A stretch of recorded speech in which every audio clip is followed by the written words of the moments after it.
नमस्कार दोस्तों, I am doctor Mahipal Dutt और एक बार फिर से स्वागत है आप सबका। दोस्तों, आज हम बात करते हैं एक बहुत ही important open educational resource, national digital library of India. Friends, national digital library of India एक इनिशिएटिव जो MHRD इंडिया ने अपने national mission on education through ICT in 2015 जो इनिशिएटिव लिया था, उस इनिशिएटिव के अंडर हमारे देश की जो विभिन्न इंस्टीट्यूशंस की डिजिटल रिपोजिटरी है, उन सब का कंटेंट, जो डिजिटल कंटेंट और डिजिटाइज्ड कंटेंट है, उन सब की एक सिंगल विंडो सर्चिंग के थ्रू 24/7 एक्सेस हमें दी गई है। फ्रेंड्स, ये जो रिपोजिटरी है ये आपको ब्राउज फैसिलिटी देती है और सिंगल विंडो सर्च की फैसिलिटी देती है। There is one more distinguished feature is that it provides a filtered and federated searching. It means that you can search your you can filter your search, you can customize your search and filter your search as narrow as you want. Friends, ये इसके अलावा एक बहुत ही एक feature और है कि ये हमें यूज़र स्पेसिफिक सर्विसेज देती है, जैसे कि ये हमें कम्पिटिटिव एग्ज़ाम्स, जॉब एस्पिरेंट्स के लिए या स्कूल्स और कॉलेज स्टूडेंट्स के लिए एग्जामिनेशन सर्विसेज देती है। ये हमें ऑल एकेडमिक लेवल पे सपोर्ट करती है, चाहे आप KG लेवल से लेके PG, रिसर्च स्कॉलर या इवन लाइफ लॉन्ग लर्नर्स के लिए भी यहाँ पे कंटेंट्स अवेलेबल हैं। All disciplines means all subjects are available there. There is content, there may be some less और more content of any subject, but most of the subjects have their contents on this digital repository. It is developed, operated and maintained by IIT Kharagpur. So friends, अगर हम बात करें इसके contents की, तो it has more than 8.10 crore contents. Friends, जो content है ये 8.12 करोड़, ये जो content है ये 430 सोर्सेज से है और 420 लैंग्वेजेस यूज की गई हैं। और NDLI के अगर रजिस्टर्ड यूज़र्स की हम बात करें तो 66 लाख प्लस जो हैं इसके रजिस्टर्ड मेंबर्स हैं। Friends, to access the NDLI, if we are accessing it through our web browser, we have to click on the link given, that is ndl.iitkgp.ac.in और ndl.gov.in। अगर हम इसके ऐप डाउनलोड करना चाहते हैं तो अगर आपके पास एंड्रॉयड फ़ोन है तो आप प्ले स्टोर से और एप्पल के फ़ोन से ऐप स्टोर से आप डाउनलोड कर सकते हैं। वहाँ पे आपको सिंपली NDLI या national digital library of India search करना है, तो ये आपके पास जो ऐप आएगा उसको आपने इंस्टॉल करना है। तो फ्रेंड्स, जब आप इसको इंस्टॉल कर लेंगे तो इसके बाद आपकी जो मोबाइल ऐप है और वेबसाइट है वो इस तरह से आपके पास होम पेज आएगा। यहाँ पे फ्रेंड्स, आपने सबसे पहले राइट हैंड कॉर्नर में आपके पास जो लॉगिन का ऑप्शन है, अगर आप फर्स्ट टाइम यूज़र हैं तो आपने यहाँ पे जाके सबसे पहले अपने आप को रजिस्टर करना है। रजिस्टर करने के लिए फ्रेंड्स आपने लॉगिन पे क्लिक करना है। लॉगिन पे क्लिक करने के बाद आपके पास यहाँ पे ऑप्शन आएगा कि आप अगर फर्स्ट टाइम यूज़र हैं तो वहाँ पे रजिस्टर का ऑप्शन आपके पास होगा। जब आप रजिस्टर पे क्लिक करेंगे तो इस तरह से आपके पास एक पॉपअप विंडो खुलेगी। इस विंडो में आपने जो एस्ट्रिस्क, रेड एस्ट्रिस्क जो आपको दिखाई दे रहा है, ये जो ऑप्शंस हैं ये आपके मैंडेटरी ऑप्शंस हैं, और जो विदाउट एस्ट्रिस्क हैं these are the optional ones. So ये आपने फिल करना है और उसके बाद अपने आप को साइन अप करना है, यहाँ पे रजिस्टर करना है। जब आप साइन अप कर देंगे तो आपके पास एक आपकी ईमेल आईडी जो आपने दी है, उस ईमेल आईडी के ऊपर आपके पास एक मेल आएगी, एक लिंक आएगा जिसको आपने कंफर्म करना है। जब आप कंफर्म करेंगे तो आपका जो अकाउंट है वो एक्टिवेट हो जाएगा। और फ्रेंड्स, जब आप अकाउंट एक्टिवेट करने के बाद लॉगिन कर लेंगे अगर मैं बात करूं इसके रिसोर्सेज की,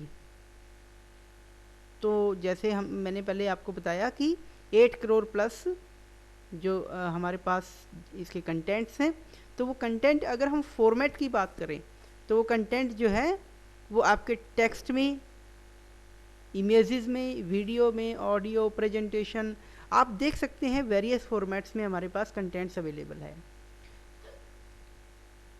तो जो हमारा कंटेंट है वो आप किसी भी फॉर्मेट में आप सर्च कर सकते हैं। और अगर हम टाइप की बात करें तो आप देख सकते हैं जो मेजर टाइप्स हैं, अगर आप आर्टिकल वाइज सर्च करना चाहते हैं तो more than 4 documents are available. तो इसी तरह से आप newspaper articles, books, question papers, thesis, video lectures, reports और भी बहुत सारे रिसोर्स टाइप्स जो हैं सर्च कर सकते हैं। फ्रेंड्स, जो हमारे पास जो कंटेंट है उस कंटेंट को जब हम असेस करते हैं तो वहाँ पे आपके पास अलग अलग तरह की असेस रिस्ट्रिक्शंस आती हैं, असेस के अलग अलग ऑप्शंस हैं आपके पास। तो जो आपके पास सामने जो आपको इमेजेस दिखाई दे रही हैं, इस तरह से इमेजेस वहाँ पे जब आप कंटेंट ओपन करेंगे तो वहाँ पे आपको इस तरह से इमेजेस दिखाई देंगी। इन इमेजेस का मतलब मैं आपको बता रहा हूँ कि जब आप ये इमेज देख रहे हैं वहाँ पे, तो it means that it is open, the full text is available to all the users without any login or ID or password. You can access these resources. For example, the resources from NCERT. ठीक है, उसके बाद जो ये आपका icon है, it denotes that only the registered user of NDLI can access these resources. Means you have to register yourself to get these full text of these resources. The resources from South Asia Archives lies in this category. इस symbol के साथ या इस icon image के साथ जो आपके resource आएंगे, वो रिसोर्स का मतलब है कि उनकी आपके पास लिमिटेड एक्सेस है। और ये लिमिटेड एक्सेस आप इसका कुछ पार्ट जो है रिसोर्स का फुल टेक्स्ट देख सकते हैं, और इसको, लेकिन उसके लिए आपको ऑथराइजेशन की ज़रूरत पड़ेगी। जो उसका यूज़र है, ऑथर है या ऑनर है रिसोर्स का, उससे वो आपको ऑथराइज करेंगे, उसके बाद आप इसको असेस कर पाएंगे। जो ERIC डेटाबेस है उसके रिसोर्सेज आपके इस कैटेगरी में हैं। सब्सक्राइब्ड कैटेगरी में जो रिसोर्सेज हैं, they are from IEEE database for example. इसका मतलब है कि आपको इस कंटेंट को असेस करने के लिए या तो आपकी इंस्टीट्यूशनल मेंबरशिप हो, अगर आपने इंस्टीट्यूशन ने सब्सक्राइब कराए हुए हैं, या आपके पास इंडिविजुअल सब्सक्रिप्शन है, तो ही आप इसको असेस कर सकते हैं। हालांकि इसका मेटा डेटा आप असेस कर सकते हैं NDLI वेबसाइट के ऊपर ही, इसके लिए आपको कोई सब्सक्रिप्शन की ज़रूरत नहीं है। बट अगर आपके इंस्टीट्यूशन ने सब्सक्रिप्शन ले रखी है तो भी आप IP बेस्ड अगर सब्सक्रिप्शन है तो आप वहीं से इसको असेस कर सकते हैं, इसके डॉक्यूमेंट को। Next category is authorised. Means अगर आपको इस कैटेगरी की रिसोर्सेज की असेस लेनी है तो आपको सेपरेट यूज़र नेम या पासवर्ड की ज़रूरत होती है। मीन्स यही यूज़र नेम या पासवर्ड जो आपका NDLI की है, वो उस रिसोर्स की वेबसाइट पे जा कर के लॉगिन करना है। जब आप इसके ऊपर क्लिक करेंगे तो ये आपको डायरेक्ट करेगा उस वेबसाइट के ऊपर जहाँ पे रिसोर्स अवेलेबल है उस डेटाबेस के ऊपर, और वहाँ पे आपको सेम लॉगिन और यूज़र नेम और पासवर्ड के साथ लॉगिन करना है, तो आप असेस कर पाएंगे इसको। जैसे कि IIT जोधपुर के जो रिसोर्सेज हैं वो आपको इस तरह की कैटेगरी के हैं। तो फ्रेंड्स, असेस ऑप्शंस की अगर हम बात करें तो मेनली 5 कैटेगरी के आपके पास रिसोर्सेज हैं, लेकिन अगर हम इन 5 कैटेगरीज के रिसोर्सेज को देखें तो 6 करोड़ प्लस जो रिसोर्स हैं, they are from the open category. Means they are available to all, full text is available, without any username or password you can access these resources.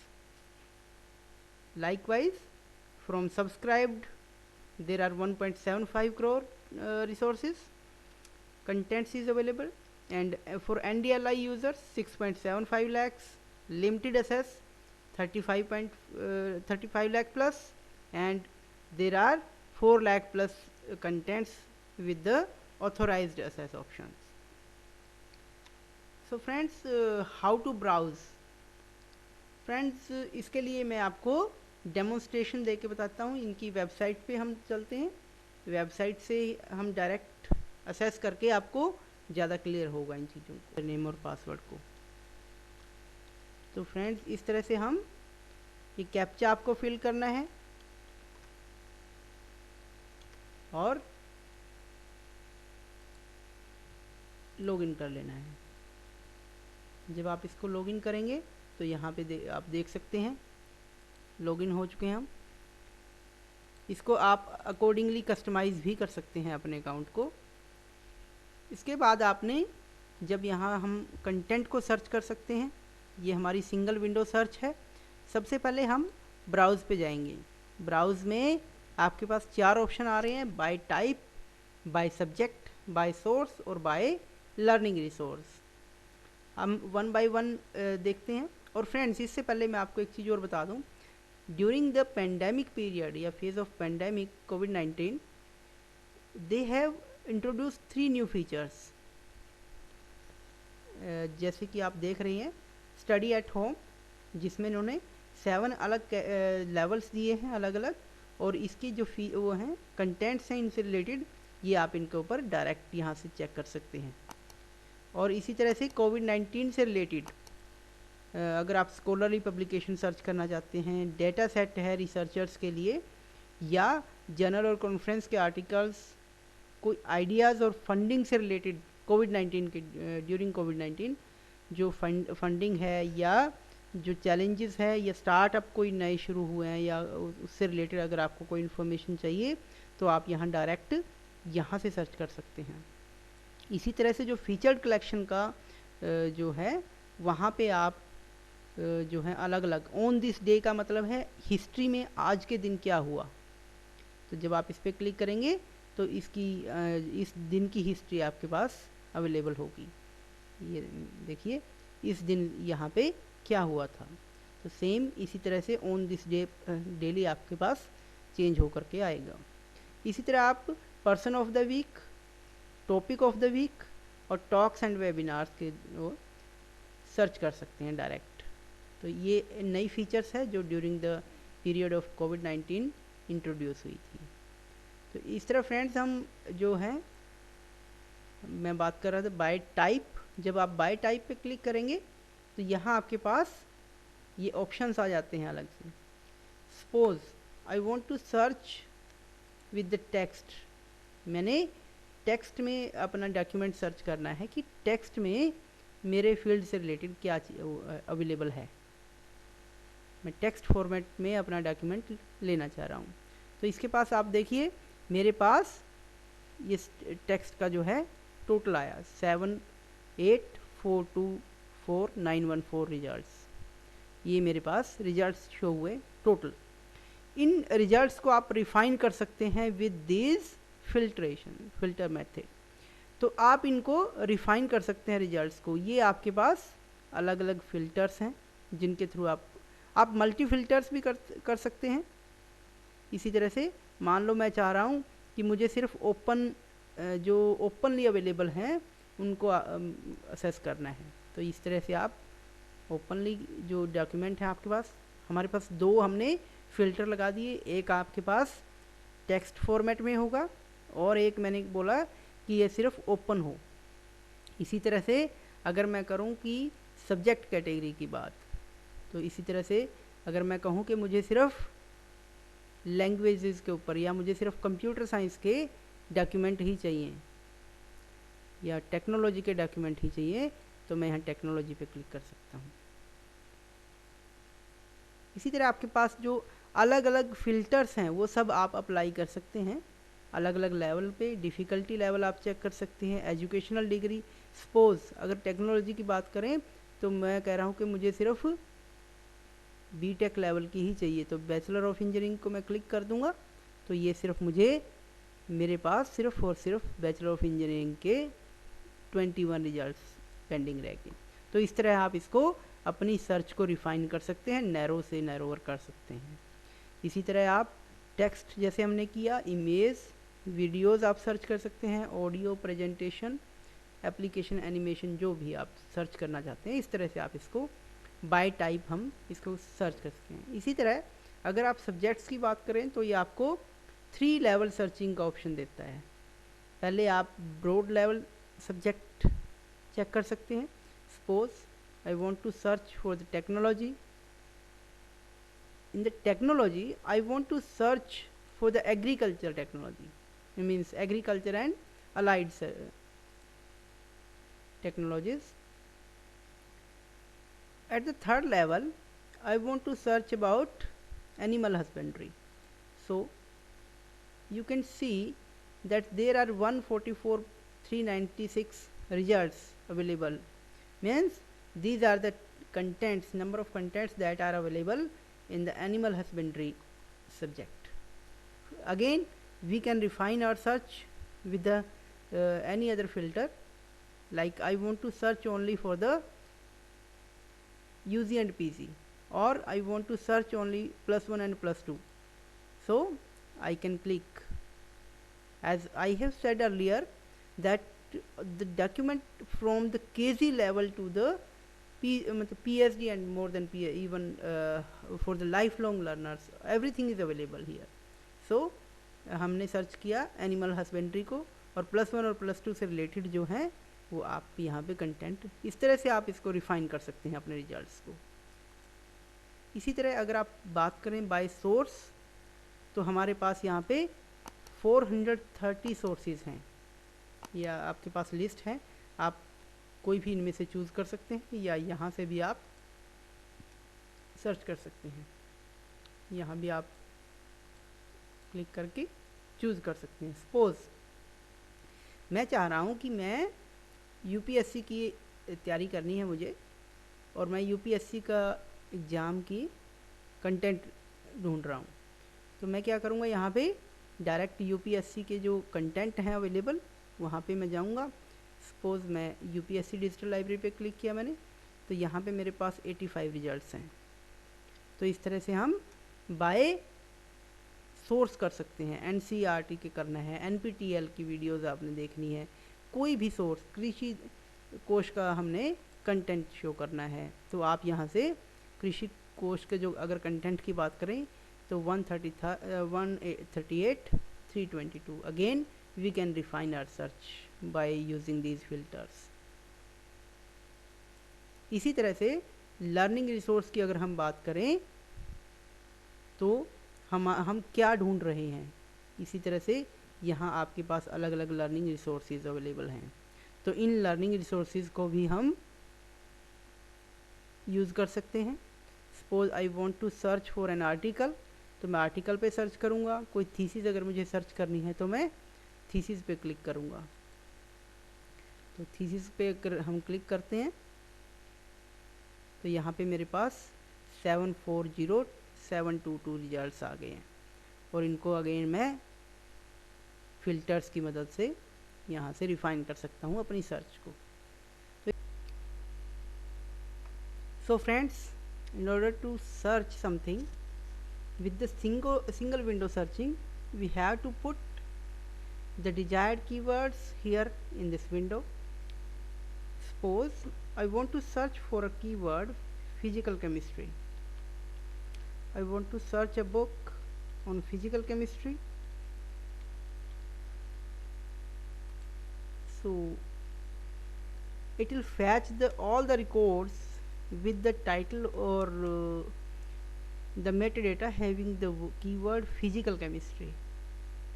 So you can see these number of total results are found, but again if I put these keywords into quotes, you can see there will be lesser number of records.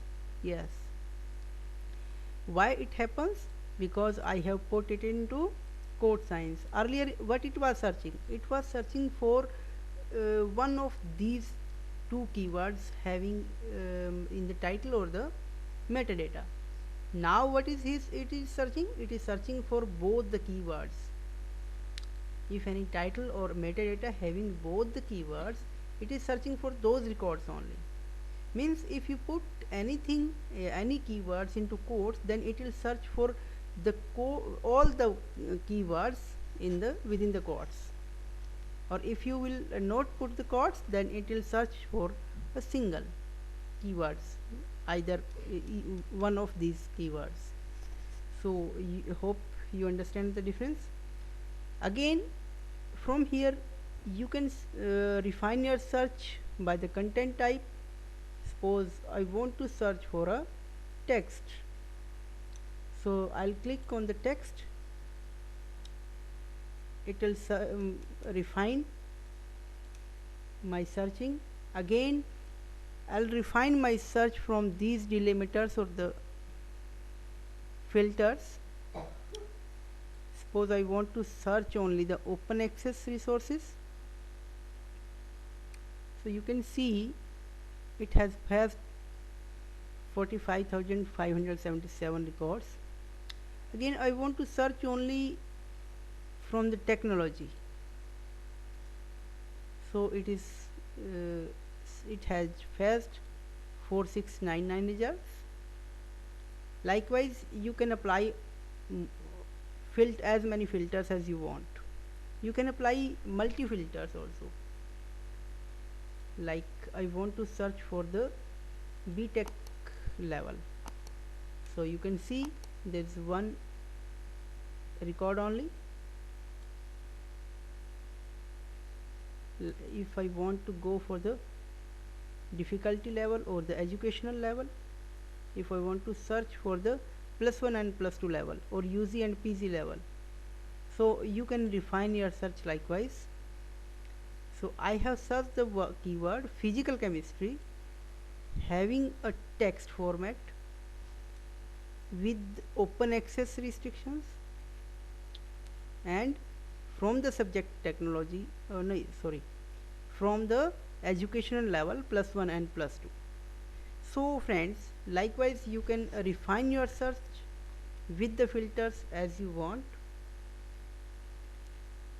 with the content type from here and with other delimiters from here. Likewise, here is the option for the advanced searching also. From here you again have three options, with the title contains the keywords, or subject contains the keywords, or author contains these keywords. You can also add to more, like if you want to search for the physical chemistry, again with the author, specific author name can be there.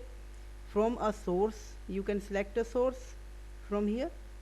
If you want to filter your search from a specific source, you can search the educational level and from the desired language, and likewise you can search your desired learning resource. Means you want to search for a book or review report or anything else, whatever you want, and you will, whenever you will click on the search, it will fetch the desired record with the filters that you have applied. So friends, you can very well understand that it is very easy to search. You have to apply the filters to search for it effectively and efficiently, and to search the most relevant document or the content. So friends, we can see it is a very important, very informative, very useful open educational resource.